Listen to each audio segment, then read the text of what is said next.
LM Singhvi समिति की भारतीय प्रवासी से संबंधित जो 2000 में भारतीय विदेश मंत्रालय ने जिस समिति का गठन किया था, उसने नागरिकता से संबंधित क्या सिफारिश दी थी, इसके ऊपर बात करेंगे। इसने जो है दोहरी नागरिकता डुअल सिटीजनशिप व्यवस्था की बात करी थी। ठीक है, सिफारिश दी थी कि कुछ ऐसे देश हैं जहाँ पर दोहरी नागरिकता संभव है, उधर जैसे अमेरिका, कनाडा, ब्रिटेन, वहाँ के प्रवासियों को, भारतीय प्रवासियों को भारत की नागरिकता भी दी जा सकती है, जिसमें कुछ सीमित अधिकार दिए जाएंगे। ठीक है, उन नागरिकों को।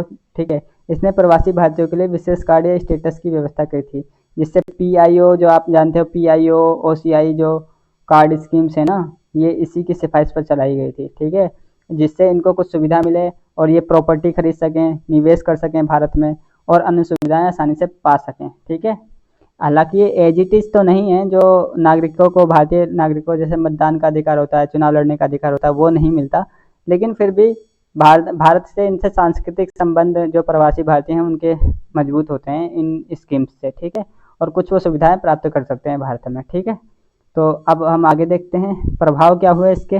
ठीक है, समिति की सिफारिश पर 2003 में भारतीय मूल के व्यक्तियों पीआईओ कार्ड योजना शुरू की गई और 2005 में विदेशी नागरिकता भारत, ठीक है, ओवरसीज सिटीजन ऑफ इंडिया जो योजना है वो शुरू की गई। ठीक है, ओसीआई कार्ड स्कीम हो गई और पीआईओ कार्ड स्कीम हो गई। ठीक है, ओसीआई कार्ड स्कीम जो है 2005 में शुरू करी गई और पीआईओ कार्ड स्कीम 2003 में शुरू की गई। ठीक है, यहाँ ध्यान रखना आप।